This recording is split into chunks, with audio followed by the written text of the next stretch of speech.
2026 चिकित्सा और medical college और बोलने वाला आरएमपी। सभापति महोदय, मैं सरकार से निवेदन करना चाहूंगा कि गंगानगर जिले के अंदर सबसे ज्यादा अगर जरूरत है तो गंगानगर जिले में मेडिकल कॉलेज की है। और मैं ये 2014 से सुनता आ रहा हूं कि गंगानगर में मेडिकल कॉलेज, कभी कोई दानी आ जाता है, कभी कोई राज का बंदा आ जाता है, कभी कोई मेरे जैसा आ जाता है, पर आज दिन तक मेडिकल कॉलेज देखने को नहीं मिला। सभापति महोदय, गंगानगर जिले के अंदर कैंसर इतनी ज्यादा फैली है, गाड़ी का नाम, ट्रेन का नाम ही कैंसर वाली ट्रेन बीकानेर जाती है। और हम प्रयास भी कर रहे हैं, मेडिकल कॉलेज हर जिले में खोलने की बात कर रहे हैं, पर इसके साथ साथ एक तो ये मेडिकल कॉलेज जो आप बनाओ, इनका एस्टीमेट देखना।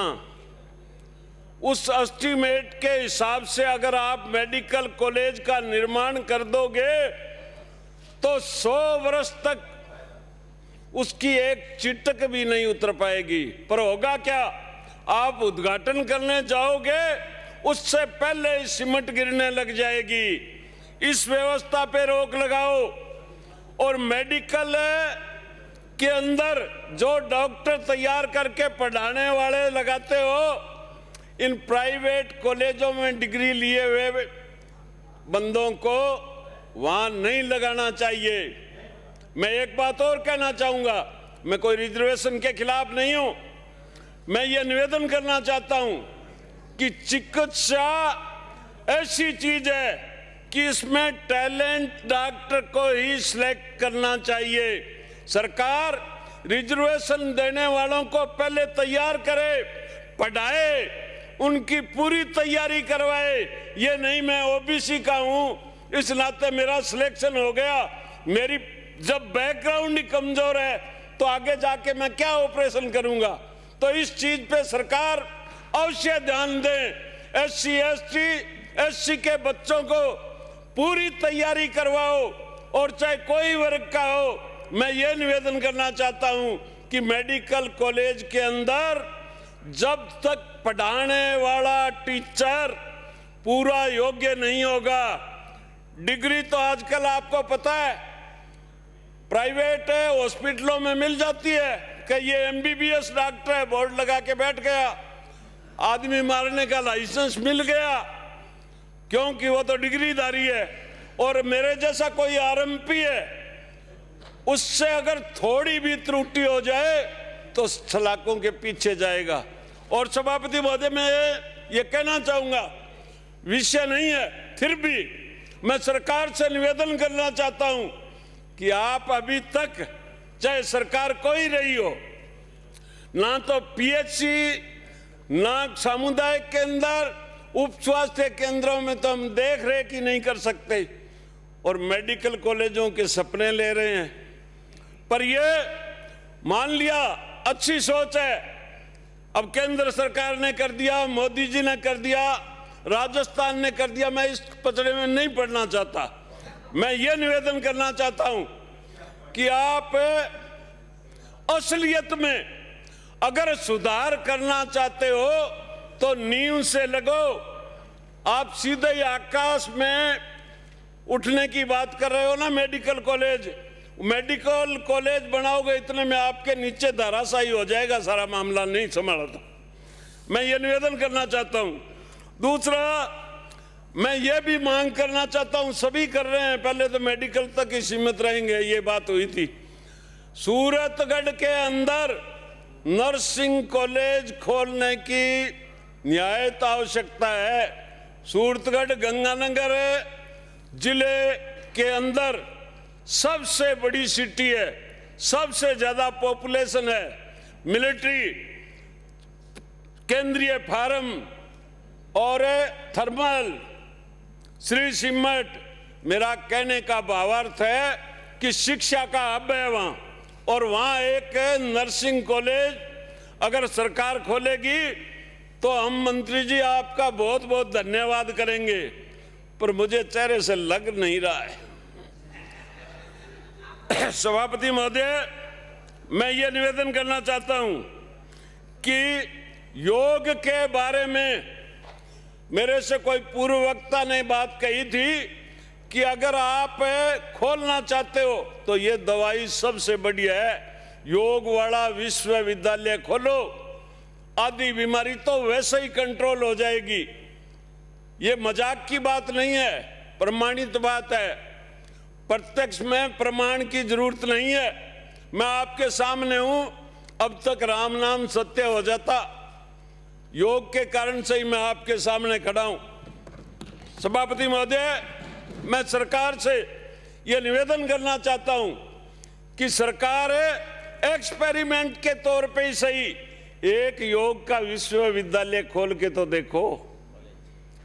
कॉलेज विश्वविद्यालय एक ही तो इंडो में के MBBS हूं। सभापति महोदय, मैं सरकार को फिर निवेदन करना चाहता हूं, कितने ही मेडिकल कॉलेज बनाओ, कितने ही हॉस्पिटल खोलो, जब तक इस जनसंख्या पर कंट्रोल नहीं करोगे तब तक सारी व्यवस्थाएं कम पड़ेगी। तो ये विषय भी इससे जुड़ा हुआ है। क्यों न हम पक्ष विपक्ष मिलकर के राजस्थान के अंदर एक बच्चे का नियम बनाए तो सारी सुविधाएं उपलब्ध हो जाएगी। हिम्मत है तो आगे आओ, अगर वोट की चिंता है, भय, तो फिर मेरा कुछ कहना ही नहीं। सभापति महोदय, मैं ये बात बार बार इसलिए कह रहा हूं कि न्याय आपको तो ये समस्या है नहीं है जी भाई, आपको तो ये समस्या है नहीं। मेरे को क्यों नहीं? आपको और मुझे क्या समस्या? मैं कोई हवाई जहाज से आता हूं, वोट लेके ही मैं आया हूं। मैं कोई स्काई लैब लेके थोड़ा ही आया हूं। 2 मिनट में अपनी बात समाप्त करें। सभापति महोदय, मैं सरकार को फिर निवेदन करना चाहता हूं कि ये जो प्राइवेट मेडिकल कॉलेज है, इन पे थोड़ी आप लगाम लगाओ। इनके पास कोई बढ़िया पढ़ाने वाले डिग्रीधारी डॉक्टर नहीं होते, थोड़ी देख रेख करने की जरूरत है। सभापति महोदय, एक और निवेदन करना चाहूंगा, चाहे मेडिकल कॉलेज हो, चाहे जिले का कोई कितना ही बड़ा हॉस्पिटल हो, सब मरीजों को सुनने को एक ही बात मिलती है, जब महंगी जांच लिखी जाती है तो वो मशीन खराब हो जाती है। अब इसके पीछे हर बात की दुश्मनी मैं मोल लूं उचित भी नहीं है, मुझे डर भी लग रहा है थोड़ा थोड़ा। उसमें कमीशन का चक्कर है सबसे बड़ा, चाहे जिले का हॉस्पिटल है, चाहे तहसील का है, चाहे आपका मेडिकल कॉलेज है। ये बात सब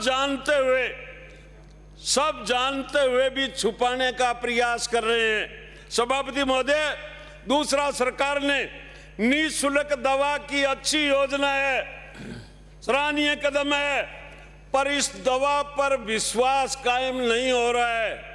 गांव से लेकर के शहर तक कहीं भी चले जाओ, सरकारी दवा पर विश्वास कायम नहीं है। आज भी इलाज करवाने वाले, चाहे कोई गरीब हो चाहे कोई स्थान हो, वो डॉक्टर की सलाह से बाहर की दवाइयां, सभापति महोदय, गरीब से गरीब आदमी खरीदता है कि ये दवा तो काम ही नहीं करेगी। ये क्यों हो गई ऐसी व्यवस्था? आप विश्वास कायम करने में नाकाम रहे हो। तो मैं सरकार से ये निवेदन करना चाहता हूं कि आप इसकी तरफ भी ध्यान दें। लाखों करोड़ों रुपए का बजट व्यर्थ में बह जाता है और गरीब। सभापति महोदय, जय हिंद। श्री मदन प्रजापत।